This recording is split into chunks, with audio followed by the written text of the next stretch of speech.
이따가 박수는 이따가 예배 끝나고 하겠습니다. 오늘 우리는 이제 사순절이 이제 오늘하고 다음 주까지죠.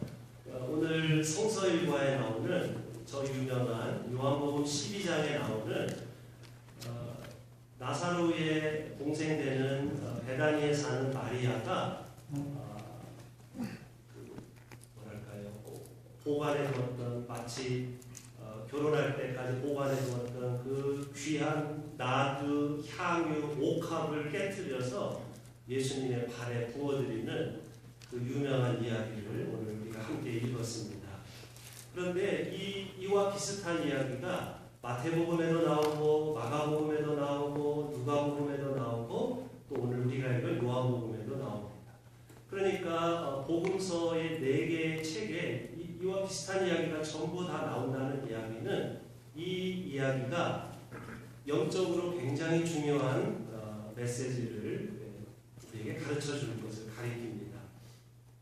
그런데 성경을 자세히 보면 약간씩 차이가 납니다. 예를 들어서 마태복음과 마가복음에는 이름이 나오지 않는 한 여인이 예수님의 머리에 기름을 부어드렸다, 이렇게 이제 표현이 되어 있습니다. 그런데 이 이야기도 나름대로 의미가 있습니다. 옛날에는 왕이 온 백성들의 참 왕으로 취임을 하려면 기름을 부었습니다. 그것이 꼭 있어야만 했습니다. 그래서 여러분 우리가 이제 교회에서 메시아, 히브리어로 또 헬라어로 그리스도라는 말을 쓰지 않습니까? 그런데 메시아 그리스도라는 말의 뜻이 기름 부음 받은 자다, 그런 뜻을 가지고 있는 거예요. 그러니까 메시아가 그 얘기는 당신은 기름 부음을 받았습니다. 거룩한 귀한 사명을 하는 사람입니다, 그런 뜻을 갖고 있는 거죠. 그런데 예수님이 우리를 구원하기 위해서 이 땅에 오셨기에 왕 중의 왕으로 오신 참 메시아로 오신 참 왕으로 오셨기에 예수님은 당연히 기름 부음을 받아야 되죠. 그런데 아무도 예수님이 우리를 구원할 메시아 기름 부음 받은 자라는 걸 아무도 생각을 못하고 아무도 기름을 안 부은 거예요. 예수님 아무도 붓지 않으니까 예수님이 십자가에 지시기 직전에 한 이름 없는 여인이 예수님을 구세주로 고백하면서 예수님의 머리에 기름을 이제 부어 드렸습니다. 그러니까 이 여인의 헌신을 통해서 예수님은 글자 그대로 뭐랄까요? 공개적으로 그제서야 예수님은 기름 부음 받은 자, 메시아, 그리스도가 되실 수가 있었습니다. 우리가 예수 그리스도라고 이름을 이제 고백을 하지 않습니까? 예수 그리스도라는 말은 예수는 기름 부음 받았다, 그리스도 메시아라는 말이 기름 부음 받았다라는 걸 가리키죠. 이 여인이 예수님의 머리에 기름을 부어 드렸기 때문에 어떻게 보면 예수님은 그제서야 예수 그리스도가 이제 되실 수가 있었습니다. 그런데 옛날에는 아무나 왕에게 기름을 부을 수 없었고 백성들을 대표하는 권위 있는 남성 예언자가 왕에게 기름을 부어드렸습니다. 그런데 아무도 예수님에게 기름을 붓지 않으니까 한 이름 없는 여성이 예수님에게 기름을 부어드렸습니다. 이 여인은 이 행동을 통해서 자기 스스로가 여성 예언자가 되었습니다. 예수님은 이 여인을 향해서 당신은 권위 있는 남성 예언자도 아닌데 왜 감히 나에게 기름을 부었느냐 말씀하지 않으셨습니다. 반대로 예수님은 이 여인이 예수님이 왕 중의 왕이요 우리를 구원하실 참 메시아라는 걸 알아차리고 그래서 예수님의 머리에 기름을 부은 그녀의 헌신에 큰 감동을 받으시고 그를 인정하시고 그를 진정한 예언자로 제자로 받아주셨습니다. 이 이야기는 예를 들면 베드로의 이야기와 대조하면 우리에게 큰 가르침을 줍니다. 여러분 우리가 아는 것처럼 예수님이 여러분은 나를 누구라고 생각합니까? 너희는 나를 누구라고 믿느냐? 이렇게 물으시니까 베드로가 정확하게 대답했습니다. 예수님은 하나님의 아들이요 우리의 메시아요 기름 부음 받기에 합당하신 분이요 우리의 그리스도입니다. 고백을 했습니다. 그러니까 마리아보다 먼저 고백한 사람이 베드로입니다. 그런데 우리가 아는 것처럼 예수님이 이 베드로의 고백을 기뻐하지 않으시고 베드로를 꾸짖으셨습니다. 왜 그러셨을까요? 그런데 오늘 말씀처럼 한 여인이 예수님을 그리스도 메시아로 부르고 기름 부음을 받았을 때는 그 기름 부음을 인정하시고 축복하셨습니다.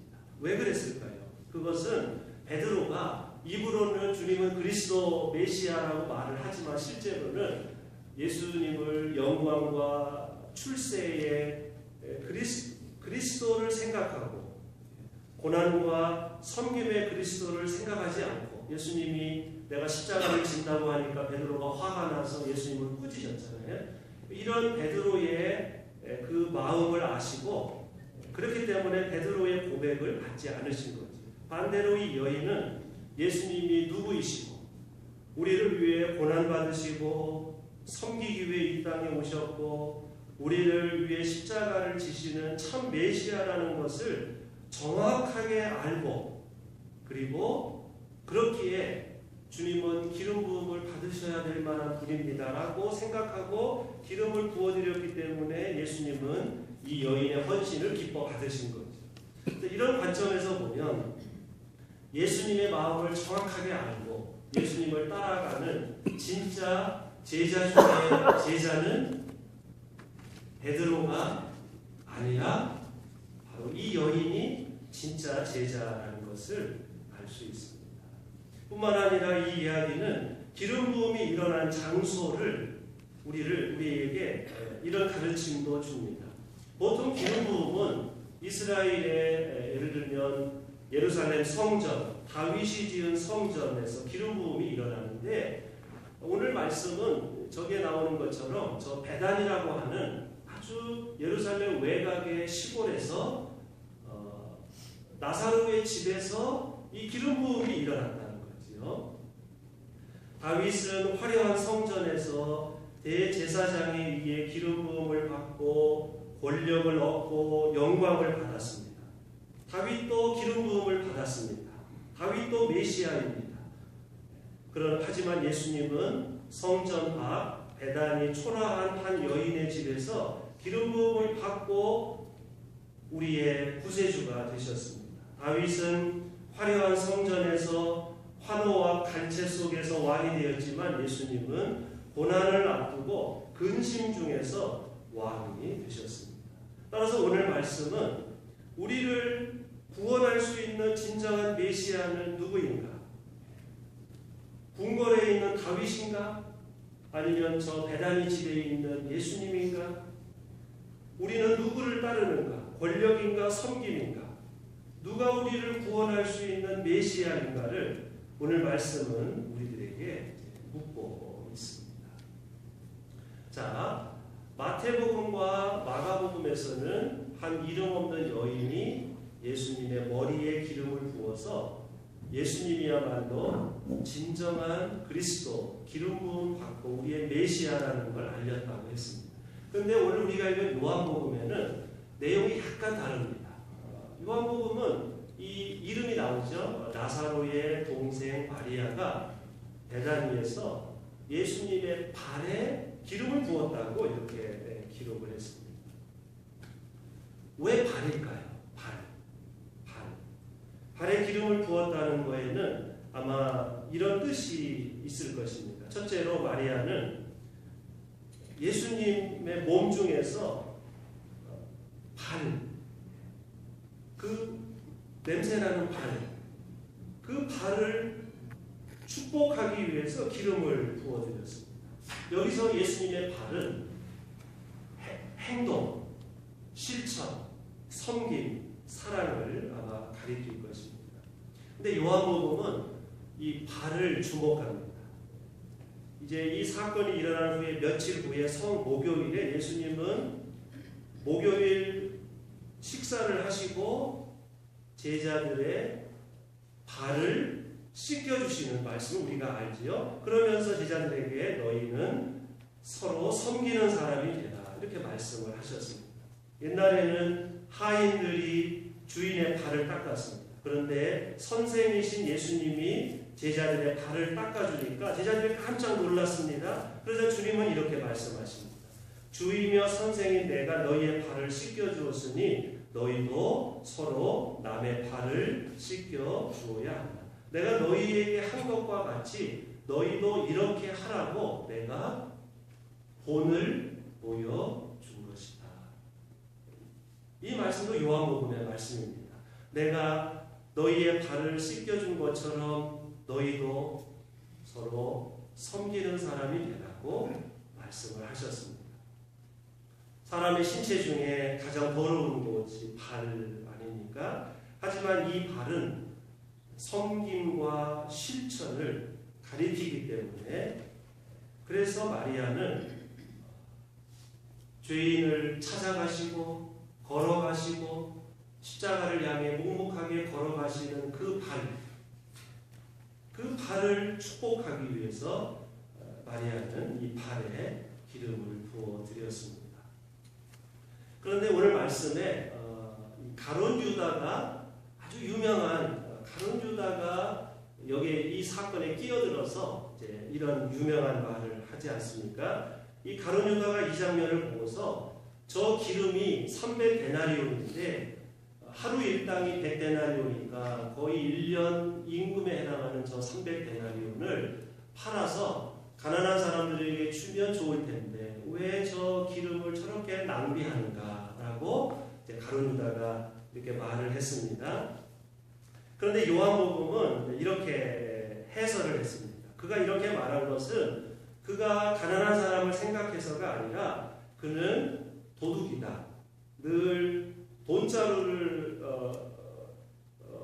맡아 가지고 있으면서 재정을 맡으면데 늘 상습적으로 거기에 든 것을 재정을 훔쳤기에 그가 이런 말을 한 것이다. 이렇게 해설을 했습니다. 예수님도 이 가룟 유다에게 가난한 사람들은 언제나 너희와 함께 있지만 나는 너희와 함께 있는 것이 아니다. 이렇게 말씀을 하셨습니다. 그런데 이 말씀을 자세히 읽어보면 특히 헬라어를 자세히 보면요, 헬라어에는 가난한 사람은 너희와 항상 함께 있는 것이 너희와 항상 함께 있다. 이렇게 번역할 수도 있고요. 해야 한다. 이렇게 번역할 수도 있습니다. 헬라어의 표현이 그렇습니다. 이것을 만약에 해야 한다라고 번역을 하면 어떻게 되죠? 가난한 사람들은 항상 너희와 함께 있다가 아니라 있어야 한다로 번역을 할 수가 있는 거예요. 그 말은 다시 말하면 내가 떠나도 여러분들은 항상 여러분 곁에는 가난한 사람이 꼭 옆에 있어야 합니다. 그 뜻입니다. 그러니까 어찌 말하면 가룟 유다의 말이 맞다는 거예요. 맞다. 여러분들 곁에는 늘 가난한 사람을 멀리하지 말고 늘 그들 옆에 있어야 합니다. 맞다고 이제 어떻게 보면 가룟 유다의 말을 인정을 하신 것이지요. 그런데 그러나 나는 항상 너희와 함께 있는 것이 아니다라고 말씀하셨는데 이 말씀을 다시 말하면 지금 이 순간에 뭐랄까요? 가장 가난한 분이 누굴까요?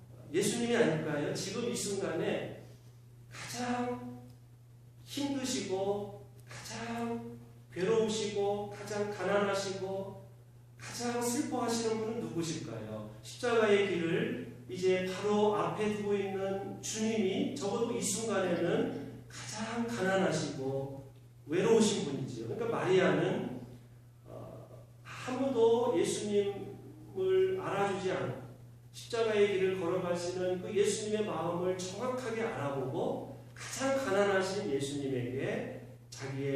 가진 것을 부어서 예수님을 축복해 드렸습니다.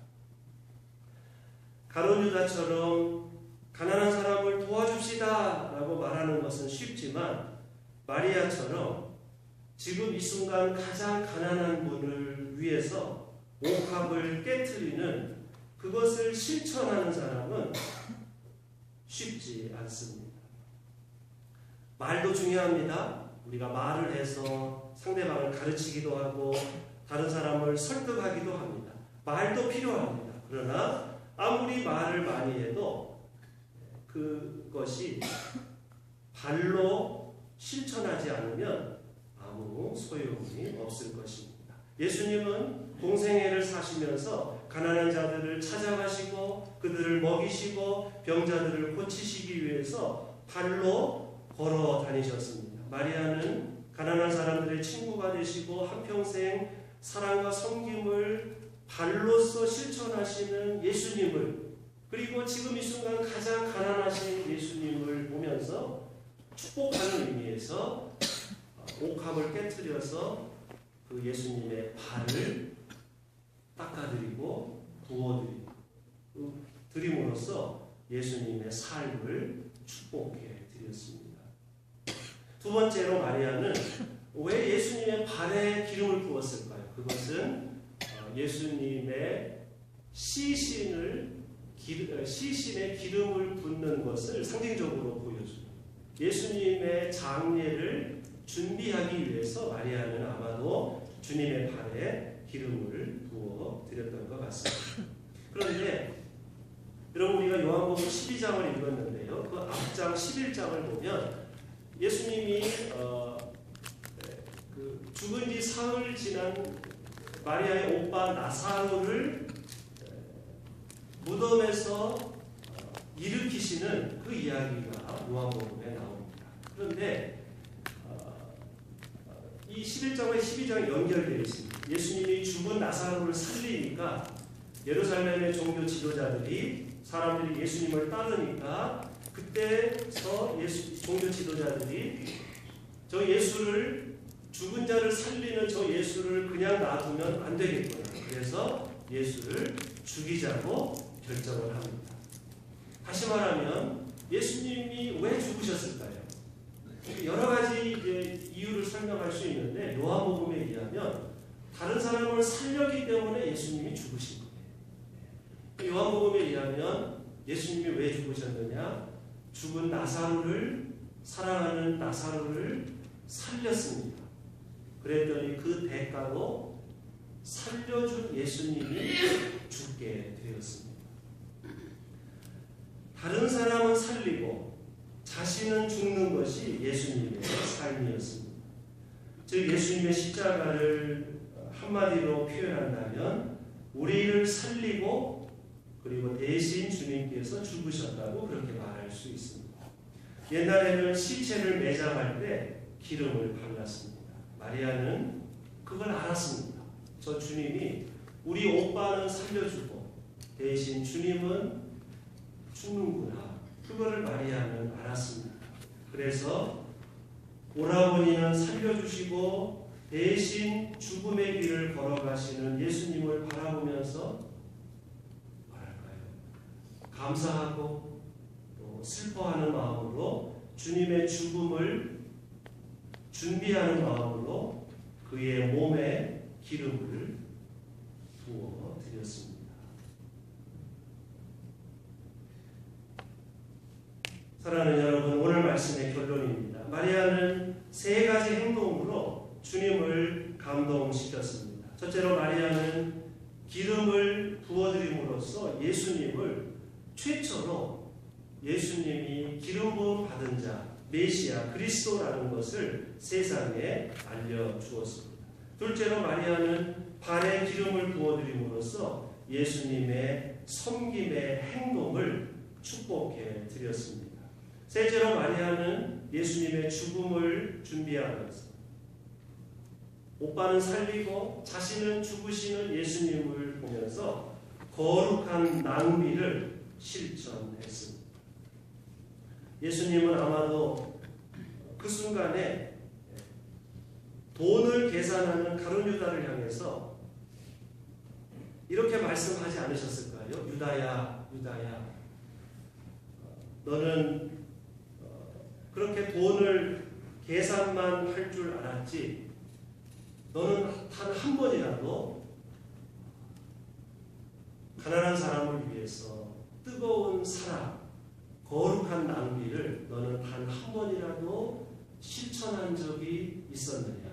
너는 돈은 계산하고 돈은 빼돌릴 줄만 알았지.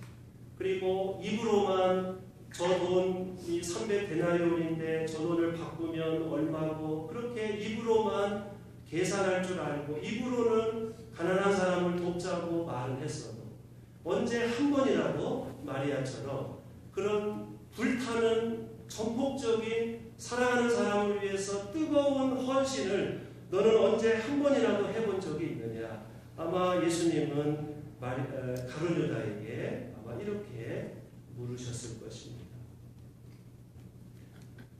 물론 우리는 함부로 낭비하지 않아야 합니다. 맞습니다. 아끼는 것은 좋은 것이고 낭비하는 건 나쁜 것입니다. 우리는 뭐든지 아껴야 합니다. 그러나 우리가 아끼는 이유는 꼭 필요한 순간에, 그리고 내 사랑하는 사람을 위해서 뜨거운 사랑, 거룩한 낭비를 우리가 하기 위해서가 아닐까요? 하나님 나라를 위한 뜨거운 사랑, 거룩한 낭비가 있기 때문에 그렇게 우리의 삶에 감동이 있습니다. 만일 이 땅에 이런 뜨거운 사랑, 거룩한 낭비가 없다면 우리의 인생은, 우리 세상은 아주 냉정하고 각박하고 이기적이고 손해 안 보려고 하는 그런 아주 각박한 인생이 되고 말 것입니다. 사람들이 좋아하는 시 중에 여러분 들어보셨을 겁니다. 안도연이라는 시인이 너에게 묻는다, 이런 시가 있습니다. 첫 세 문장 여러분 들어보셨을 것입니다. 너에게 묻는다. 연탄재 함부로 발로 차지 마라. 너는 누구에게 한 번이라도 뜨거운 사람이었느냐. 이런 시가, 사람들이 좋아하는 시 중에 이런 시가 있습니다. 그러니까 당신이 한 번이라도 누군가에게 뜨거운 사람이 되지 않았으면 저 불타는 연탄재도 함부로 차지 마시오. 이런 시이지요. 뜨겁게 사랑하는 사람만이 거룩한 낭비를 할 수 있습니다. 뜨겁게 사랑하기 때문에 아낌없이 줄 수 있고, 이런 뜨거운 사랑을 받은 사람은 고난을 견딜 수 있습니다.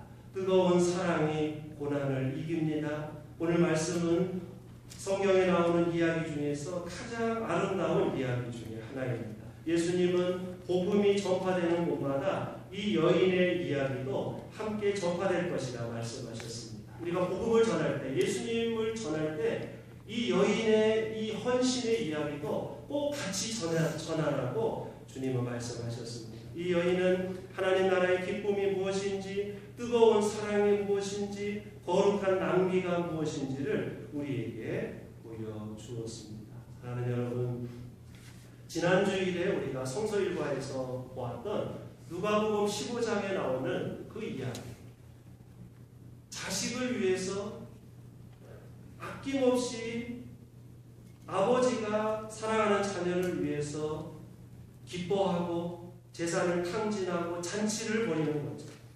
오늘 말씀의 이 여인도 마찬가지로 죽음의 길을 떠나시고 우리를 살려주시고 대신 죽음의 길을 떠나시는 주님을 축복하기 위해서 이 여인도 마찬가지로 거룩한 탕진을, 아낌없는 사랑을 주님에게 부어드렸습니다.